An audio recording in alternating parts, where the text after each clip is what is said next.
and Savannah. I'm so excited to have this conversation with the two of you. Initially, Allison and I were going to have a one on one conversation, but when I was sharing about it with Savannah, who's the community manager here at my company, Only Organics, I just knew her passion would enrich this conversation so much. So there is really no other way to go. And it's such an honor to come together with both of you powerful women to make big waves together. And I totally took that saying right from Allison's website because it was so beautiful. I briefly introduced both of you in the intro, but I would love for you to share a little more about yourselves, your passion in the birthing field, and your personal journey that led you to the work that you do. So, Allison, would you like to go first? Sure. Yes. Thank you for having me. So I am coming from the heart of North America in the Canadian prairies here in Manitoba, Canada. And I'm a mom of two. And I've had two very different birth experiences. I would consider myself kind of a crunchy mom from the very beginning. And even, despite doing all of the things I thought necessary to have like a really natural birth, I ended up in the hospital and I ended up with a really medicalized birth. And it was traumatic and horrendous to recover from. And little did I know at the time that this would be the catalyst to really ignite my fire around maternal health care and holistic woman care and just like the whole shebang. It just like lit off a firecracker in me. So 6 months after my son was born, I attended my first birth. So that was 14 years ago, and I've been attending births ever since then. Wow. And when my daughter was born 3 years later, I had done so much work in between my son's birth and her birth. And I really had this redemption, just a dream birth. It was at home in a pool with my husband and loved ones. And it was just really, really healing. And so I feel definitely not like a victim. I feel like I got to experience both sides of the birthing spectrum and what is available to us and how we can operate. It just informed a lot of my practice moving forward, and the places that women can find themselves in, and how we can feel really disappointed with our birth outcomes, and despite really trying to have this ideal birth. And so, when I started attending births, I just really witnessed that there was a lot of cracks in the system. There was a lot of holes in the picture, and especially around food, and around how we were just not doing all we could to help mothers and help women thrive. And I vividly remember this one time when I was attending hospital births. I remember after she had had her baby, the hospital bringing this like absolutely nutrient void joke of a meal to this goddess mother who had just like gone through a marathon of birth. And I was like, is this the best we can do? Really? Like, this is not healthcare. And so I just kind of took it upon myself to start building a practice around food as medicine and food therapy. And and as a result, I just, I was walking my talk because I was a mom who actually experienced a lot of depletion in my postpartum times. And I thought I was doing all the things. I thought I was eating healthy. I thought I was, replenishing myself. But the truth is, like, it was only surface level. And it wasn't until I understood what deep nutrition meant when I had actually hit rock bottom and being like, nobody's coming to save me, unless I want to turn myself over to pharmaceuticals and just slap a band-aid on everything, which I absolutely was not willing to do. My path was laid out for me of like, how can I get myself out of the ditch here? And so my whole birth practice, my whole business is an extension of my life. The more work that I did on myself, the more strong and resilient my business came, and the more I shared on Instagram about the food I was cooking and how it was filling me up, the more I could feel my nails getting stronger and my hair. Like I was just getting robust and strong, and it was reflecting in all aspects of my life. And as a result as well, my children were very strong, and we managed to like navigate through early childhood free of doctor's visits, because there was these key foundational pieces that I understood that this is the ticket to true health. Um, and I've just never looked back. And I've never stopped talking about it. And I just keep getting louder because I see so much energy that mothers are using towards trying to heal their children, or, you know, worrying and researching, like, how can I improve my child's health? How can I replenish myself as a mother and serve from a place of abundance and overflow as opposed to martyrdom? And I was like, okay, all of these things that I have learned, now it's time to like spread my wings and share what I know. And so now here we are together.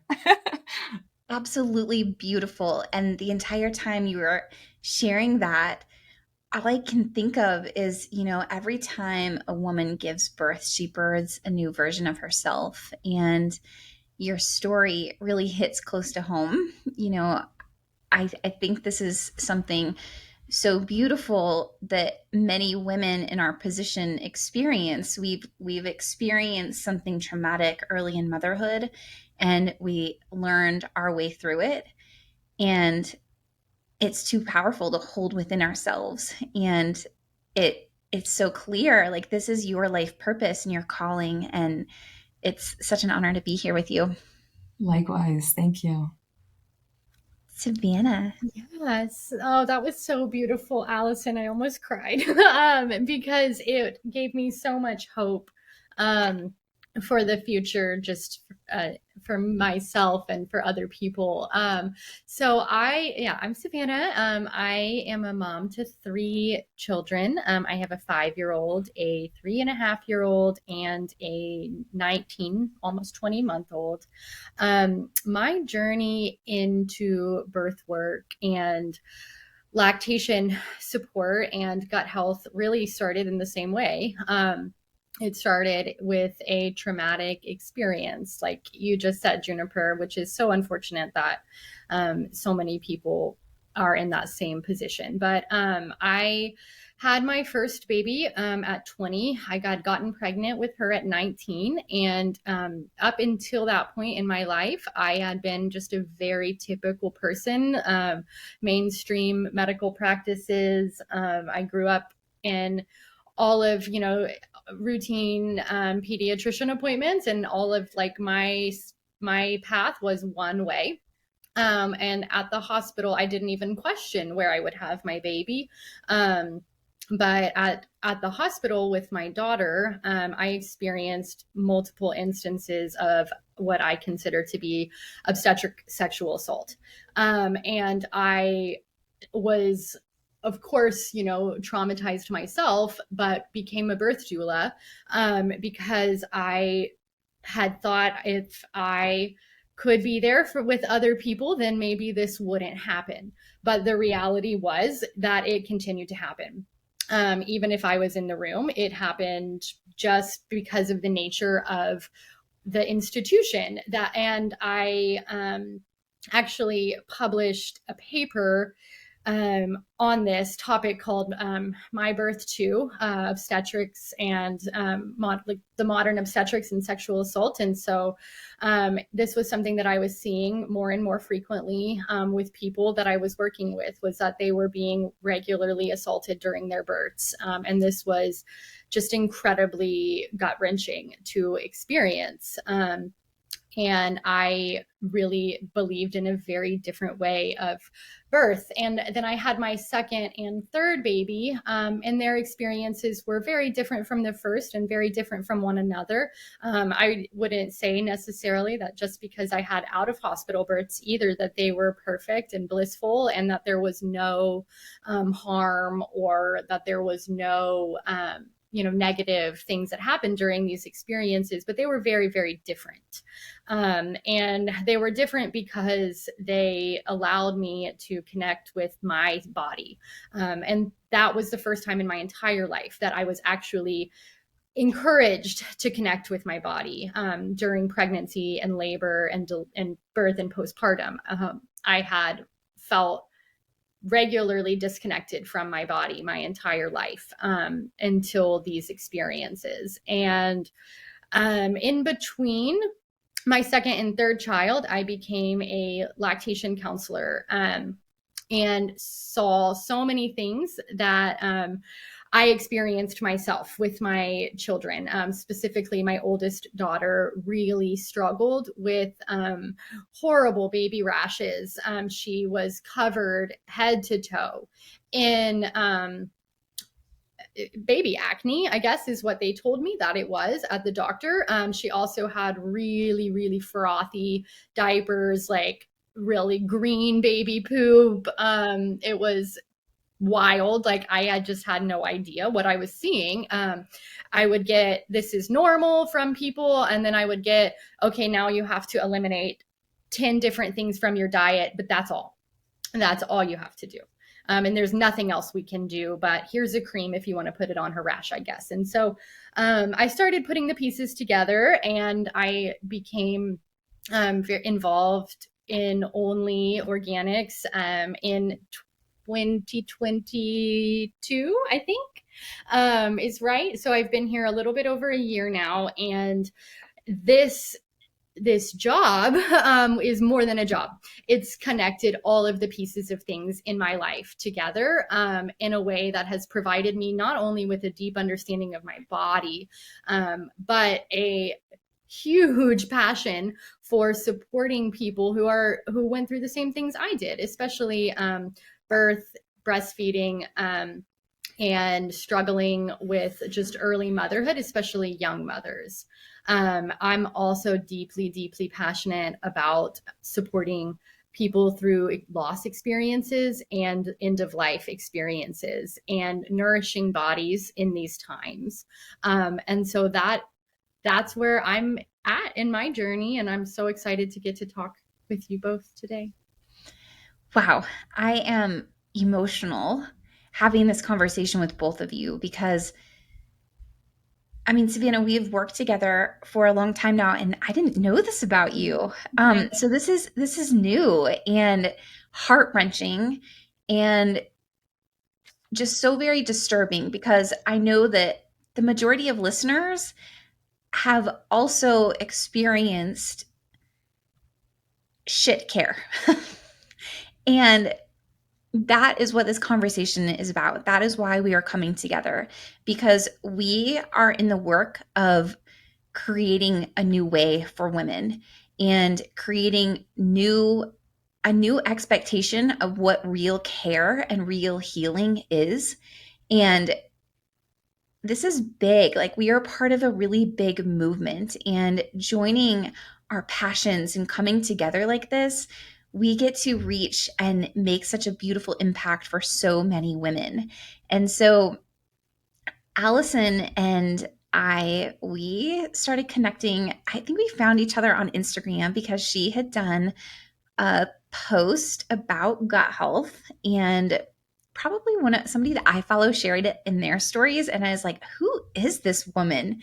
And we instantly connected. And someday we are going to like be in a kitchen together, because all three of us, but anyways, we just started talking about how can we work together? How can we share our voice louder and make an even bigger impact for more people? And something that Alison is doing right now is you have recently launched your course of Marrow and Mother.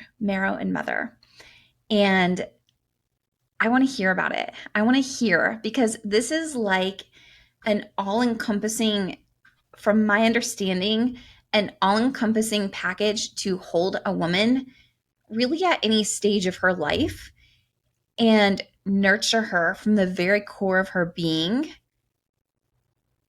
to radiate around her to everybody around her. Do I have this right? And so I want to hear about the magic that you have created because as a woman and mother myself,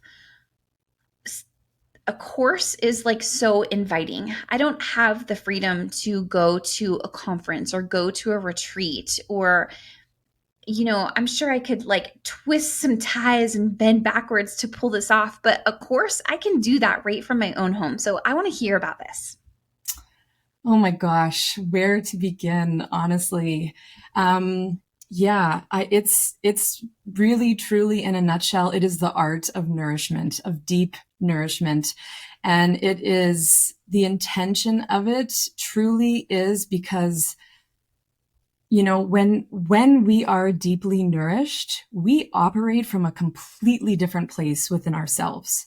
Like when all of our gifts can come online and become available and become activated because we are getting our needs met, like shit changes in a really big way. The way we mother, the way we can show up as partners to our husbands, to whoever, like everything just shifts. And when we understand beyond ideologies, like on a biological level, what our bodies need to thrive, and when we are consciously conceiving babies. And, I talk a lot about being on the front lines as a birth worker. Like, we're seeing this new generation coming in, but it's not enough to show up as a birth worker when mothers are in labor. Like, we need to start showing up sooner so that we can like help teach mothers what is going on in that very malleable first trimester where babies are literally laying down the hardware to their bodies. And they are so susceptible to things like environmental toxins and processed foods and food dyes. And, it goes on and on and on. But like, how can we break this cycle of disease and poor health and just really step into this place of trust within ourselves, operating and working from a place of intuition, mother's intuition. I talk a lot about, being able, like what happens to us in our rite of passage. Like, of course, yes, we're growing a baby and there's lots of things happening physically, but we get new eyes to see the world when we become mothers, and we are constantly scanning and like dialing into our children's field once they're born. And we're like, we have the blood of mama bears running through our veins. And so really, I'm an herbalist as well. So it's a real song and prayer that as mothers can really, when we're in overflow and when we can like serve ourselves and help our sisters and our friends just like upgrade with real health and serving in a real meaningful way to our families. I don't know if I'm repeating myself here, but No, it's so beautiful. And everything you just said, too, like when you are nurtured to the core of your being and your body is balanced, your intuition speaks to you so much louder and clearer. yeah, And you are able to show up in life with a completely different sense of ground yeah, than when your body is depleted. And so I speak a lot about this in my work as well, is mama's intuition and living in a state of balance. Balance is a word that I use a lot. And this is really a state of existence that unfortunately not many people get to experience because we live in a world of, it's a reactive world. It's a sick care system where we are treating sickness. We are not nurturing balance and like true health and healing. And so this is absolutely beautiful. Root cause.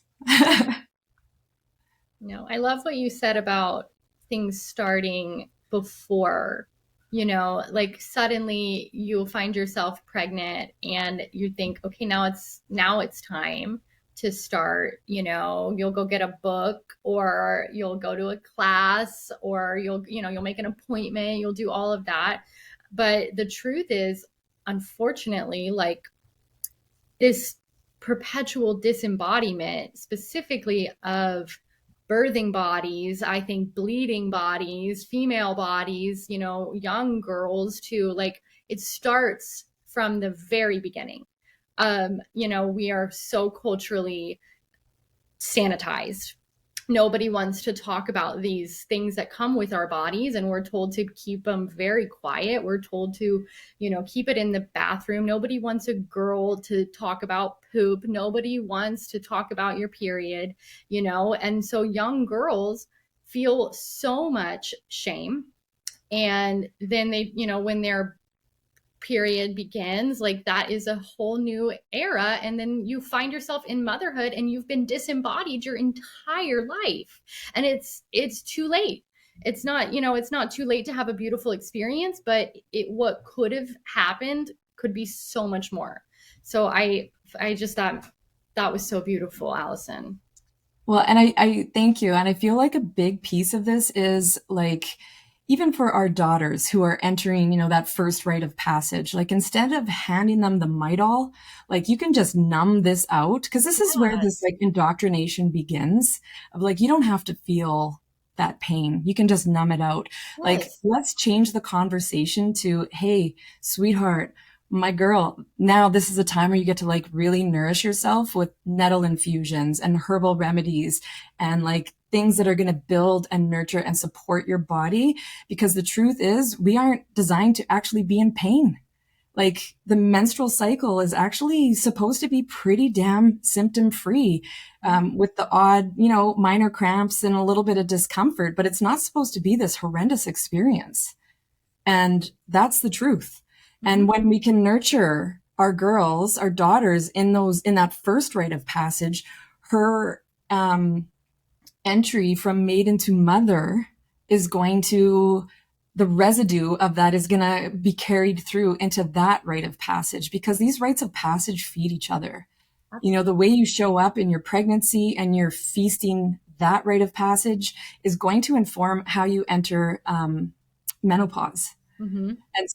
And also these mothers that are having these little babies, when you learn these foundational pieces of how to support not only yourself, but your family, that your new baby that is going to want to start eating food around 6 months, instead of feeding it or iron fortified rice cereal, you have this like completely different arsenal of tools in your toolkit that you're like, okay, how can I really nurture my baby to support their brain and their gut and their like exponentially growing body in a real meaningful way, and not just on the surface? Because when we can do this, kids are grounded, they're cool, they are steady. I always think about like the lioness that's just lying there super cool and super chill, and her cubs are playing on her and she's not even like worried about it, and everything is just sweet and sassy, and if the time comes, mom can get up and do what she needs to do, but it's just a different way of living your life, really. It is. Yeah. You are absolutely right. And it touches on every aspect of our life. Mm-hmm. When we as moms know how to nurture ourselves and we then nurture our children to be truly well and healthy, and like you said, not with fortified factory made foods. No, when we are actually nurtured, parenting is so much easier. Sleep is so much easier. I was just talking about this with my daughter, because my my youngest, my 4-year-old, yesterday, he was like, Mama, I'm going to do my pedal bike. And I was like, okay. And so I kind of like braced myself. I was prepared to like, okay, remember, support my core while I'm like hunched over all day. and and then I literally held the back of his seat and he took off and he rode his bike all day long completely on his own. And it just made me kind of reflect at different stages of motherhood. And potty training is one for me that always, like, I always come back to this. There are a million, maybe more, potty training books and methods and tools and all these things that you can do. But this is one that, like, everybody goes through. Everybody goes through this potty training phase. And I always think of how different it is when families are really nurtured and balanced. Like, I have never potty trained any of my children. They come to the bathroom with me, they see me going to the bathroom, they see their siblings going to the bathroom, they're studying, they're in it, they're part of it. And all four of them decided when they are ready that they were ready to use the potty. Like, it wasn't this event. And so this for me is just an example of like, life can just be easy and simple when we are grounded and calm in our bodies and we are in a place of listening and following our children and following our intuitions and Yeah.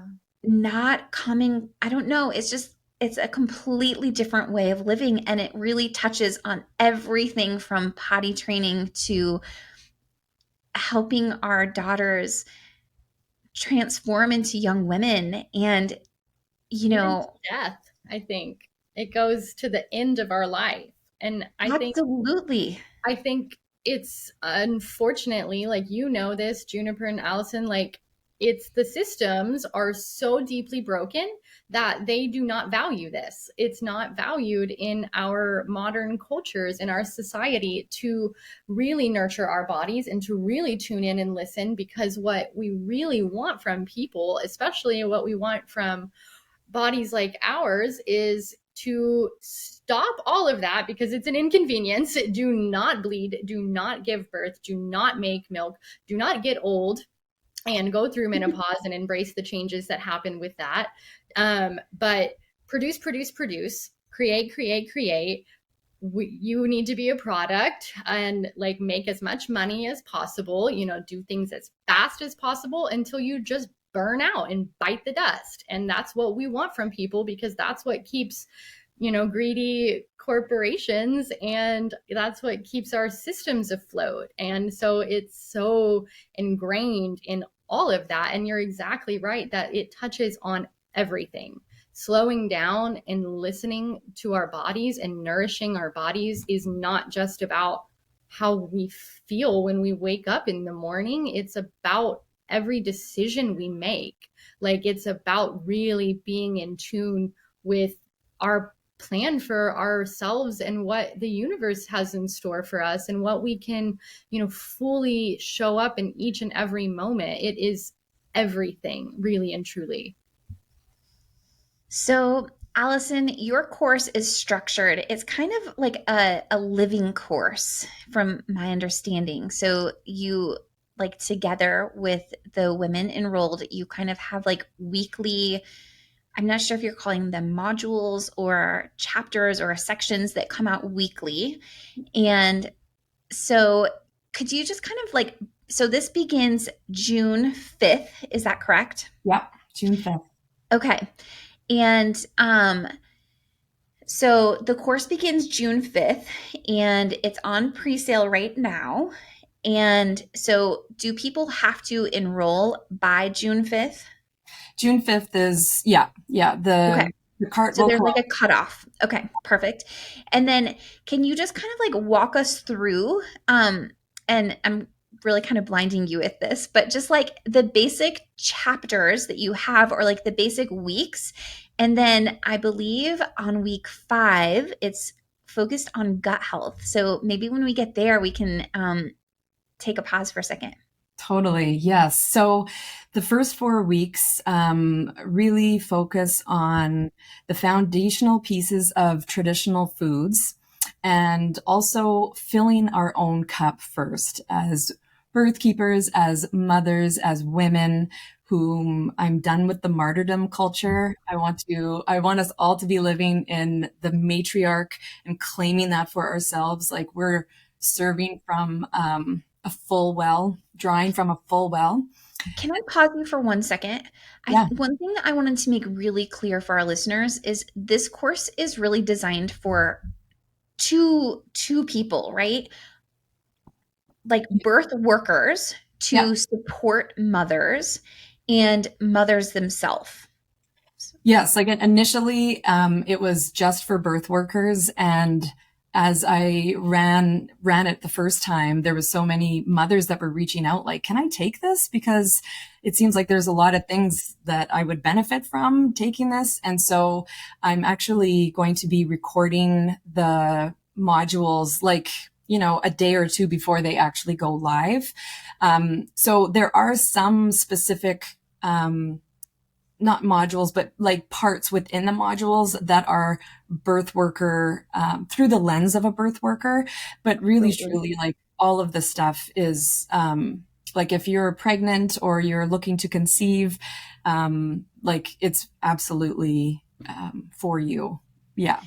And I love this. I picture myself as a new mom or even, before motherhood, and how empowering to be able to, like, this is so different than anything that is ever talked about or shared in traditional medicine of let's prepare your body, let's prepare you. And actually, let's even like equip you with terminology and the like, how can you see this from the angle of a birth worker, from the angle of somebody who's going to be supporting you through this transformative time in your life? I Mm-hmm. think that that is so beautiful and so empowering to a new mom. Yeah. Thank you. Yeah. Yeah, it's really meant to, give women the tools, the foundational tools. So like week 1 is all about, it's a real mishmash of traditional foods and herbal medicine. I didn't want to have it, one section, just traditional foods. I wanted to like, weave it all in. Well, it's All, all very cohesive. Like they all yeah. go together. So that makes perfect sense. Yeah, like week 1, we're really focusing on bone broth, meat stock, nourishing tonics. We're going to talk, I can't remember totally off the top of my head, but we weave in, some of the, herbal medicine through that. Week 2 is about traditional fats and why we need to be having those fat soluble vitamins via animal products. And week 3 is talking about, liver and organ meats and these traditional food pieces that are really, truly the quickest way to mineralize your body and prepare your body. And I also talk a lot about, healing our relationship with death because, as Savannah was saying, like, I really notice a lot of micro and macro, like things that are mirrored in the collective. Like, Mm. so many people, we live in this forever 21 culture where it's like, let's just stay in constant producing mode. And the problem with that is that it's very, very depleting. And you Mhm. see that in modern agriculture. And so like things like regenerative agriculture, where we're like nurturing and understanding, and incorporating the process of death and decomposition in order for new life to grow and flourish. Like that's a big piece of what I talk about. I'm a pretty big gardener, and I've just like noticed the parallels between Mother Earth and us as mothers.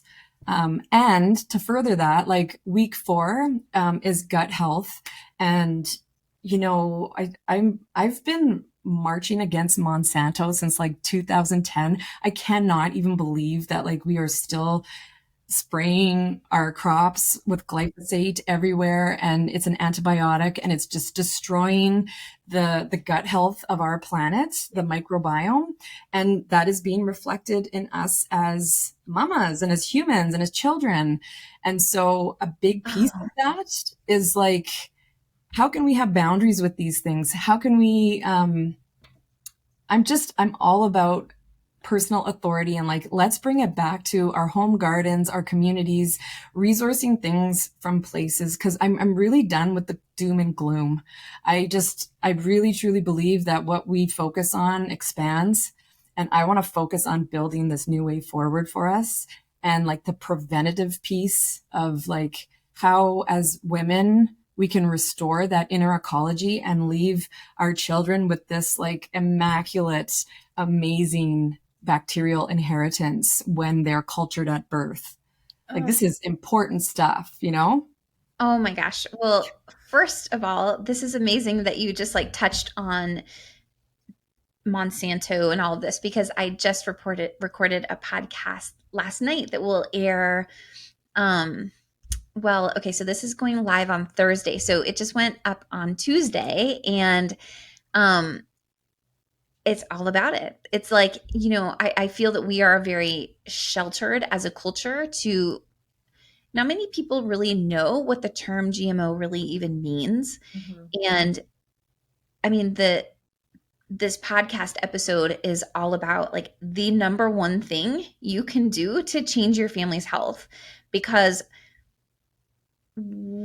people don't know what GMO even means or why it is so important for something to say non-GMO, and how horrific it is for our bodies. If our gut bacteria is imbalanced, none of our body is working for us. None of our body is working optimally. Our gut and our brain, our gut is connected to every part of our body. And Roundup is being sprayed on all of our food. And that Roundup not only kills the good bacteria, but it also feeds the bad bacteria. And when a mom is consuming these foods, she needs to know. She needs to know and have that choice to say, I want to eat that GMO food, or I'm going to make a very intentional choice to not eat GMOs. And it saddens me deeply that people just don't know. They just don't know. And like Cheerios is the number one spray, like it's one of the number one products that it's just saturated in glyphosate. And like these are the finger foods that a lot of moms are putting down for their kids to nibble on. And it's like there Absolutely.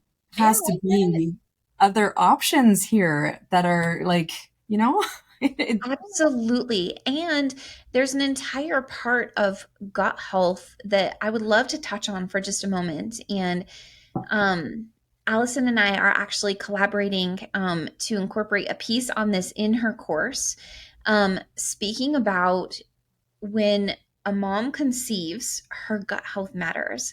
When a mom gives birth, her gut health really, really matters, because when a child is in utero, their gut is sterile. They don't have good bacteria, they don't have bad bacteria, and their first exposure is when they pass through the birth canal.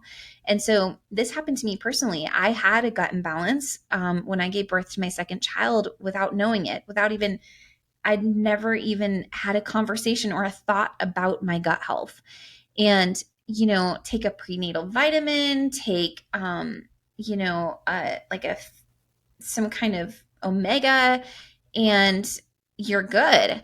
Nobody ever mentioned anything about gut health. And I passed an imbalance on to my child, and it plagued him for 2.5 years. I fought for his life for 2.5 years. And I know, had I not figured it out how to heal his body, he was heading straight toward autoimmune disease or cancer. I was going to lose my child, and I was losing my family. My family was falling apart. And at 2.5 years old, I learned this. I learned that from a naturopath, that I unknowingly passed my an imbalance onto my child.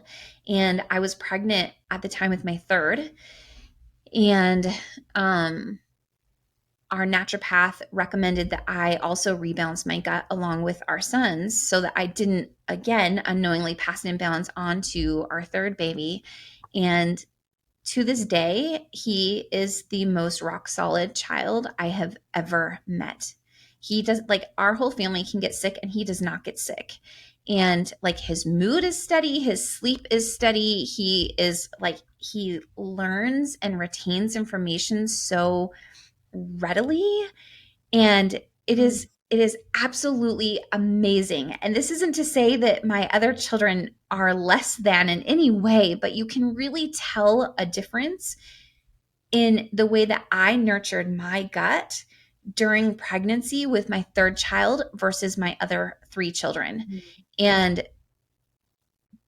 I am on a mission to educate women on the significance of their gut health during pregnancy and birth and postpartum, because there is a gap. There is a gap of information available to women. And this isn't okay, because a child's gut flora, right from like the mama's gut flora, becomes the foundation of that child's gut bacteria for their entire life. And how can we do better? How can we set our children up? Nurturing my gut during birth too also made my postpartum so significantly different. And of course, now looking back, of course, when you nurture the very core of your body and the very core of your well-being, of course your body is stronger. And so I'm just so happy that we have the opportunity to talk about this, because we can't talk about it enough. We can't shout it loud enough. Women need to know this information. And going back to GMOs and glyphosate, women are, oh my gosh, it just goes so deep. It goes so deep. Savannah or Allison, I know you guys know the name for this. I never did it. But what is the drink that you have to drink in the hospital to test your blood sugar? Glucola. It's like straight concentrations of glyphosate. Yeah, there's no need for that. Oh my goodness. Like polysorbate 80 in it and all this. Oh my gosh. It is just, oh my gosh. Yeah, I know. And Alison, that could be a whole conversation of its own, but I know. But just being able to empower women with knowledge so that they can make intentional choices, I feel is the most powerful thing that we all need and that we can all do. Yeah. Well, paying attention to your gut health while you're pregnant, and, working to, like I say, restore that inner ecology, that's going to steer you away from the GBS, which, then they're going to want to give you the antibiotics at birth. And it's just a slippery slope. So absolutely, preventative medicine all the way.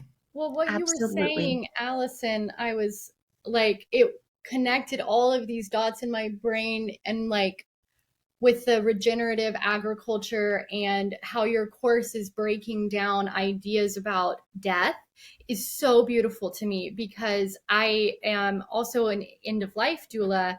And a lot of the work I do is on the idea of like light, things breaking down, decomposing, and becoming new life. And that like the food we eat is life that has been given to us. And like these GMOs, these chemicals, these environmental toxins, all of these, what they're really doing is disrupting ancestral knowledge that should be passed down from parent to child. And that should be an innate thing that exists in all of us. And like we said in the beginning, like it is about everything. It's not just about how our tummy feels, it is a huge, huge gift to tap into this. And the corporations and everything that is like, like you said, Cheerios, stuff like that, like it's okay. I'm not here to shame anybody. And I have made choices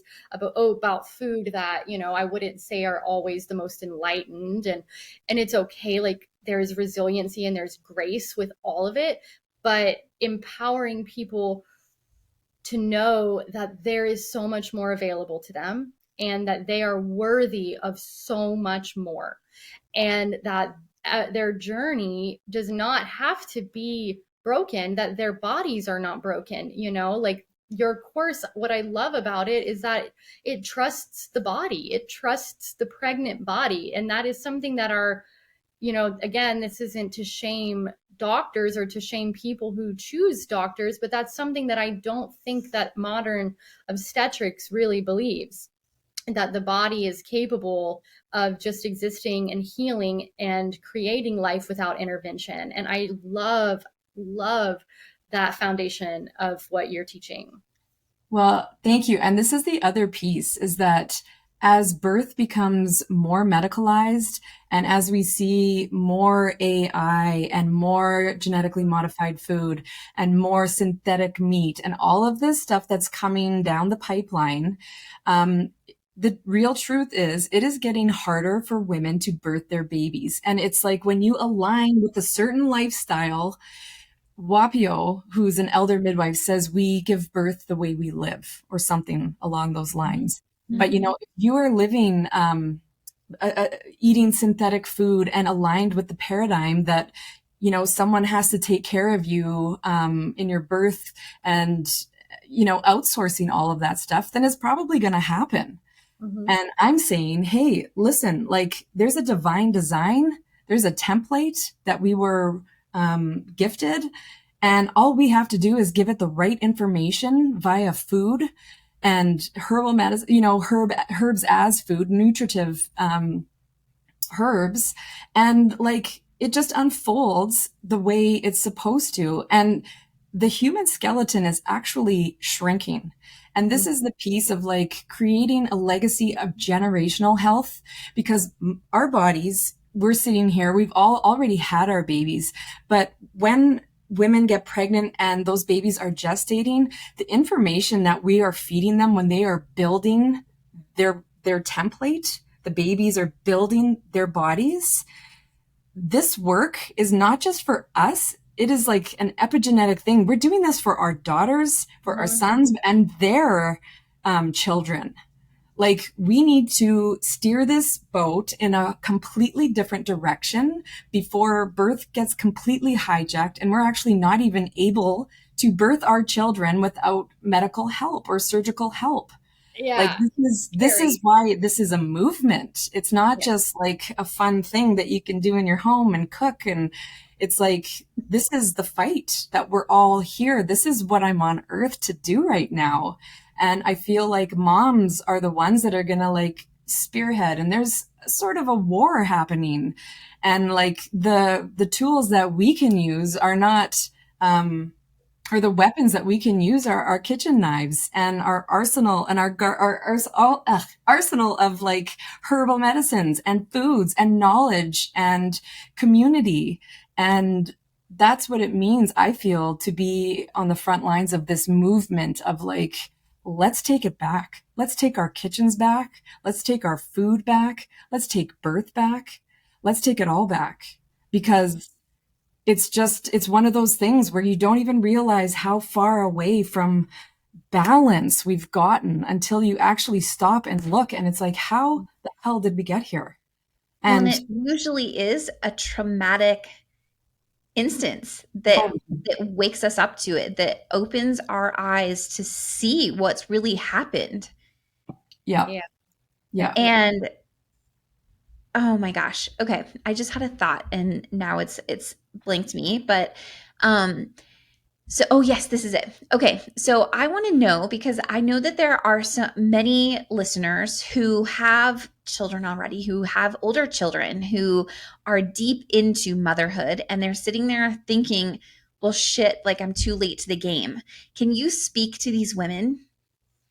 It's never too late. Every meal and every moment is a chance to turn it all around. Food is information, and our genes are constantly listening to what we are giving it and the information that we are giving it.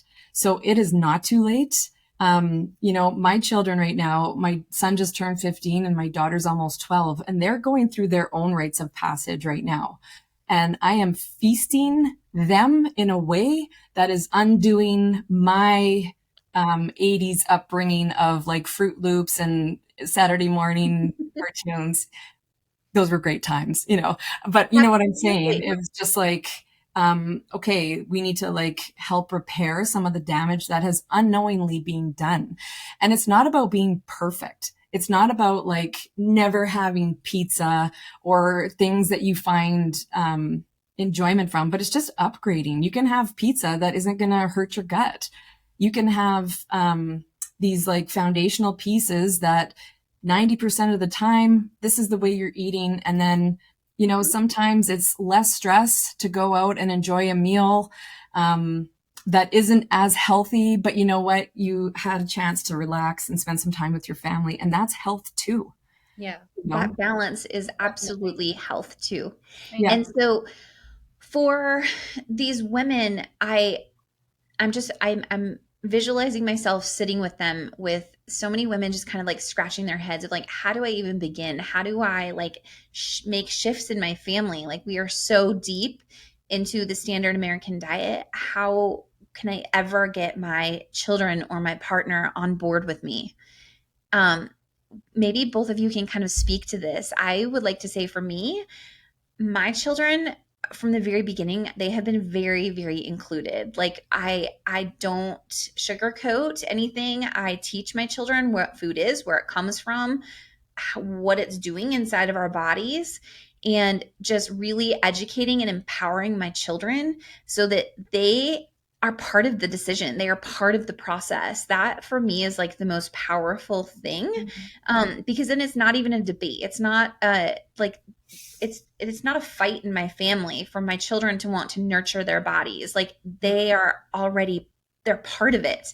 And so, but I want to hear from you guys, like what you could share with these moms. I'll just speak from my perspective right now because I feel that way all the time. My kids are so little. And since we're joining the Only Organics team, and since I've kind of gone on my own healing journey, which is really like I always felt like I was a natural minded person.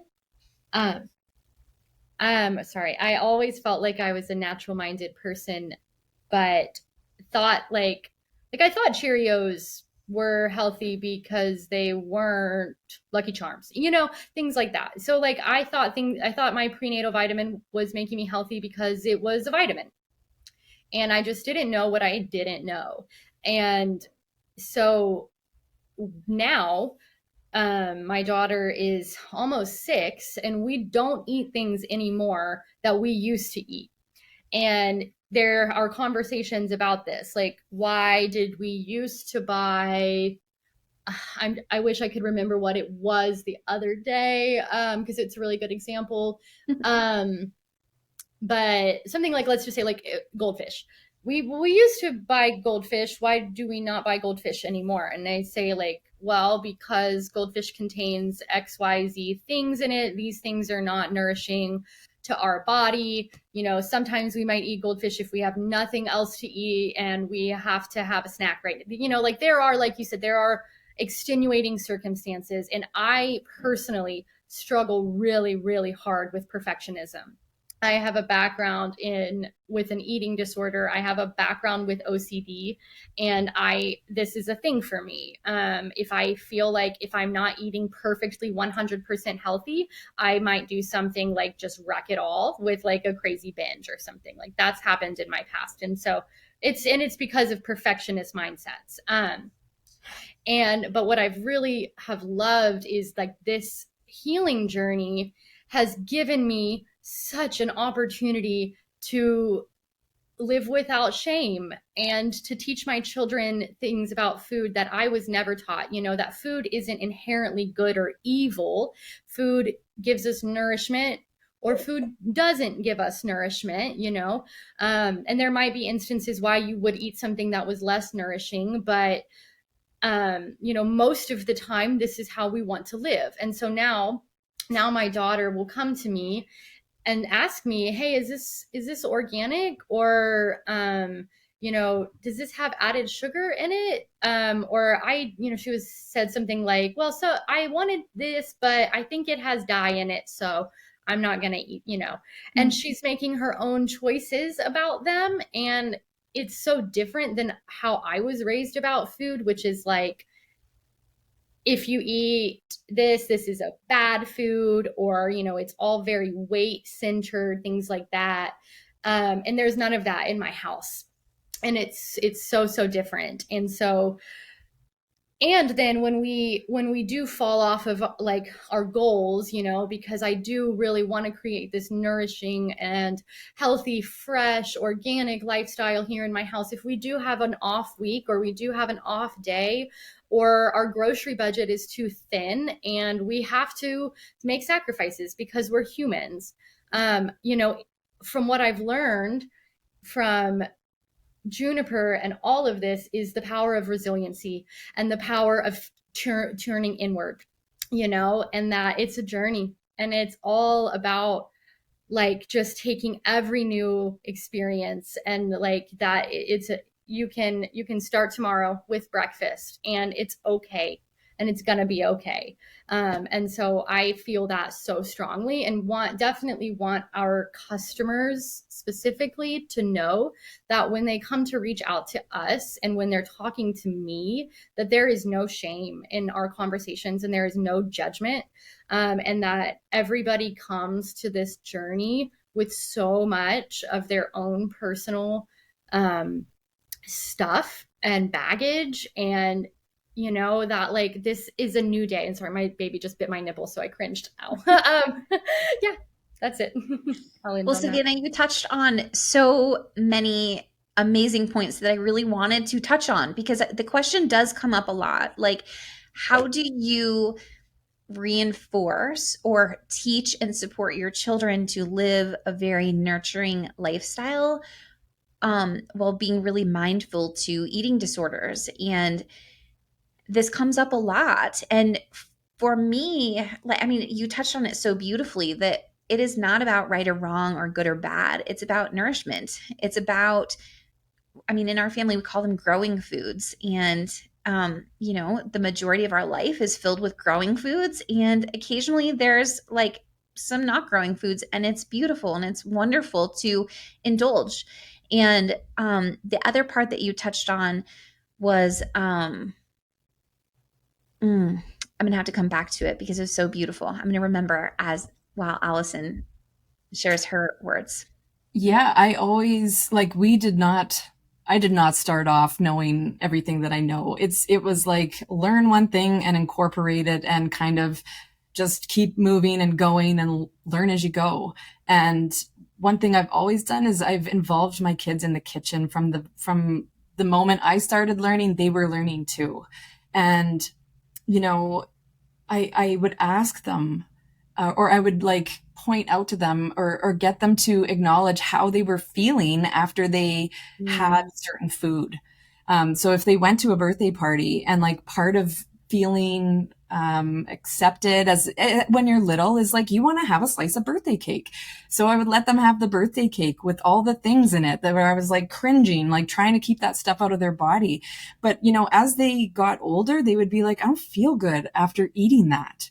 And like, Mom, can we make whatever meal tonight, because they know in their bodies how they feel best. And so as I say, my kids are older now, and it's one thing to be able to do these things for our families.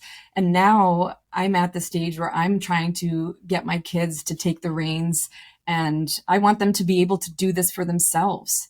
And so part of that is, helping them calibrate their palate to what real food tastes like, and understanding how it interacts with our body. Again, food is information.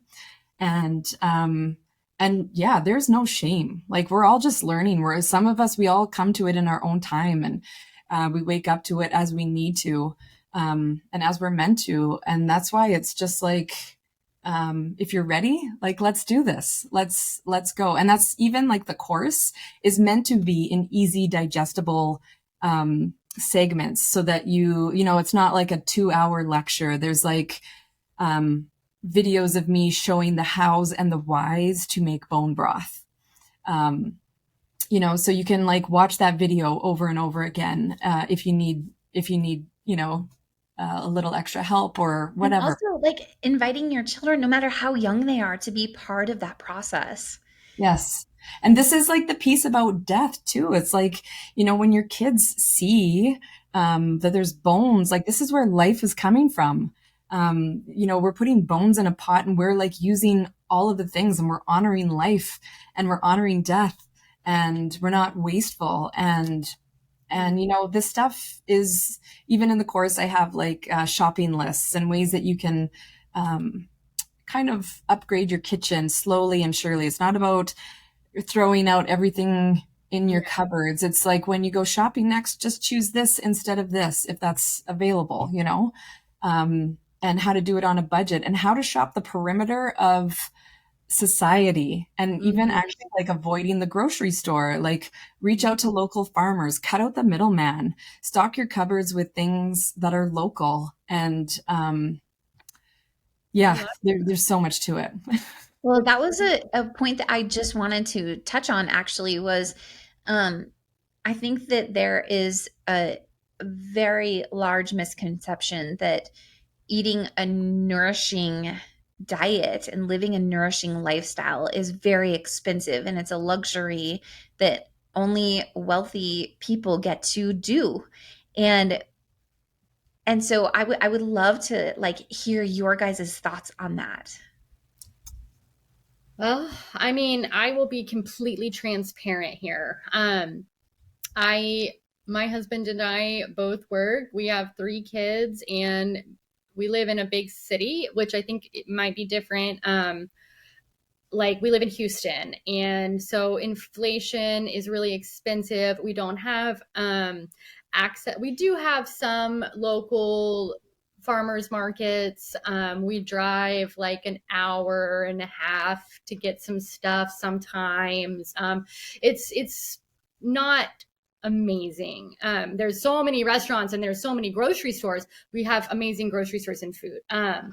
But we work really, really hard to prioritize our food budgets specifically because of this.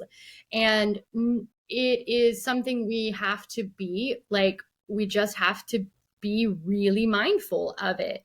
And there are certain things for us that are non-negotiables. And so like we will always stay true to those. And for me, if something isn't like, if we can't afford to do, like if we couldn't afford to buy something organically, then I would just wait to buy it, honestly.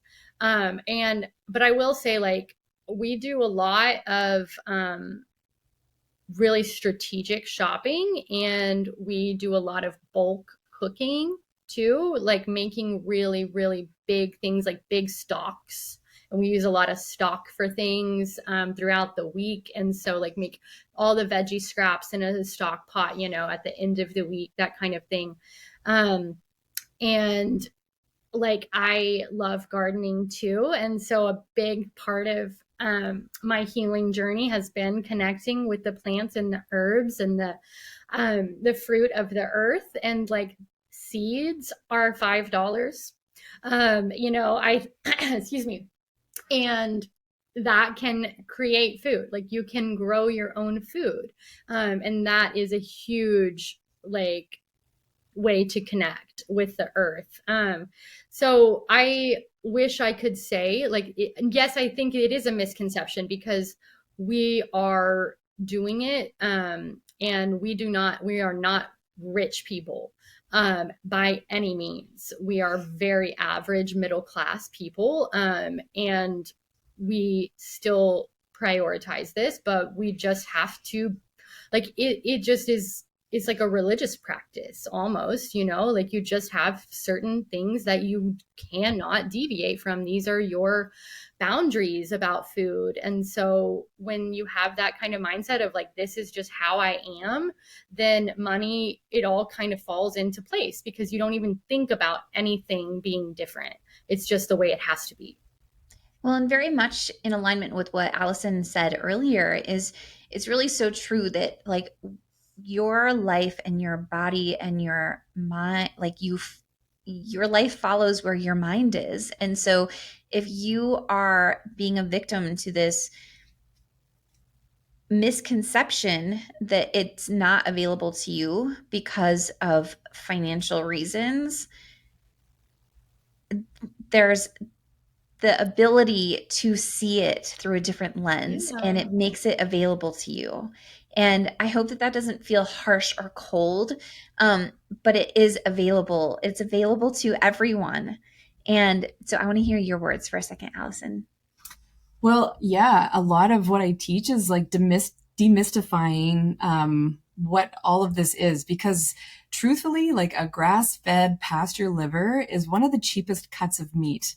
How this is even possible, but a grass-fed liver is it is ounce for ounce the most nutrient-dense food on the planet, and it's a cheap cut of meat, and so yeah, I mean, I just talk a lot about how even like inflation is crazy here in Canada right now. It is absolutely insane. And for like a small jar of sauerkraut, it's like $14 when you could like grow a cabbage in your garden. If you had salt and a mason jar and some cabbage, like you could do it for literally $1, you know? So Absolutely. it's just like, learning these life hacks. And once you have these tools and these skills are just invaluable. Like you can't put a price tag on them because we have non-negotiables. Like I will not negotiate eating, um, uh, you know, I've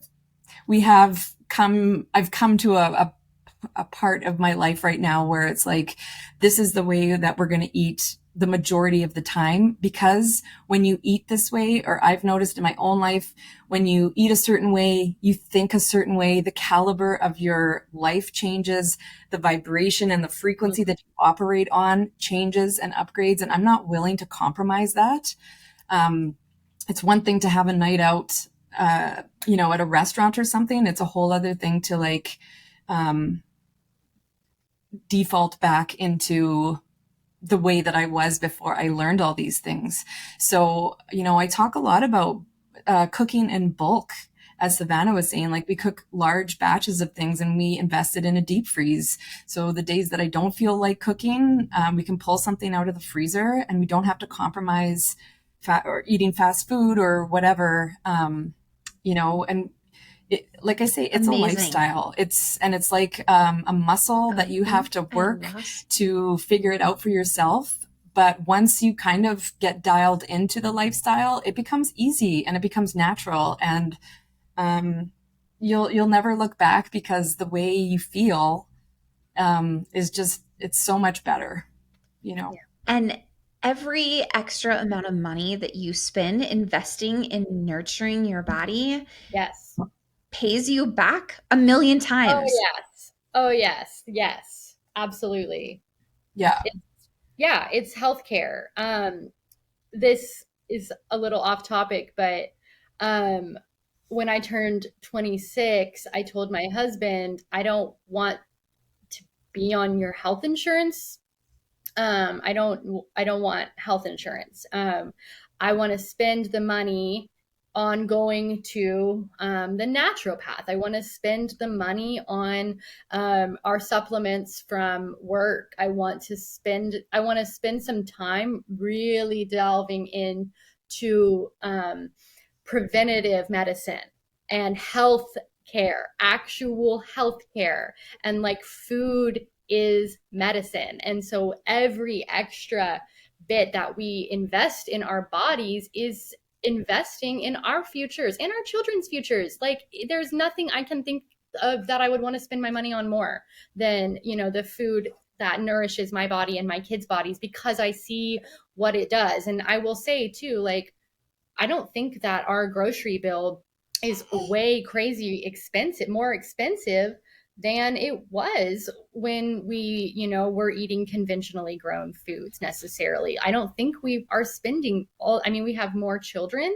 but we, we're eating out less. We don't, Uber Eats all the time. Like, we don't need it. We don't want it. My husband learned how to cook, and it took a while to get him. He's a work in progress. It's okay. I still love him. But it's not really that different. It's really not. Well, and I love what you said about sacrifice, because every choice that we make, we are making a sacrifice. So whether we are making a sacrifice to better our health and our life, or making a sacrifice to, the convenience of buying conventional foods, like, we get to make the choice of sacrifice with every decision we make in life. And kind of going back to restaurants, and where life follows where your mind is. When you are in the mindset, and you, just like both of you touched on, of having your values and living a gut nurture, or I always say gut nurturing, but nurturing lifestyle, that becomes a value. That is a family value that my whole family embodies. And we don't budge on that value, because, like you were saying, Alison, it impacts our sleep, it impacts how we wake up, it impacts how we feel in our bodies, how we move, it impacts how I flow through the different phases of my menstrual cycle, it impacts every part of our existence. And so we do not budge on that family value of nourishment. And so if we choose to eat out, I look for an organic cafe.